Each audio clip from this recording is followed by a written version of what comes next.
मुख्यमंत्री देवेंद्र फडणवीस यांच्यासोबत उपमुख्यमंत्री अजित पवार आणि राष्ट्रवादीचे प्रदेशाध्यक्ष सुनील तटकरे यांची बैठक पार पडल्यानंतर आज सकाळी राष्ट्रवादी काँग्रेस पक्षाची पुन्हा बैठक झाली आहे। सह्याद्री अतिथीगृह येथे राष्ट्रवादीचे अध्यक्ष अजित पवार, कार्याध्यक्ष प्रफुल्ल पटेल आणि प्रदेशाध्यक्ष सुनील तटकरे यांच्यामध्ये बैठक झाली आहे। बैठकीत मुंबई महानगरपालिका निवडणुकीत जर युती झाली नाही तर काय किंवा नवाब मलिक यांच्याशिवाय पक्षाची समन्वय समिती स्थापन करता येईल का या संदर्भातही चर्चा झाली आहे। भाजपसोबत जिथे युती होणार नाही तिथे अन्य पक्षांसोबत कशा प्रकारे जाता येईल या संदर्भातही चर्चा झाल्याची माहिती कळते।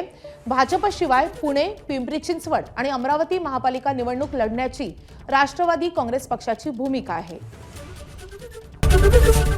एबीपी माझा, उघडा डोळे बघा नीट।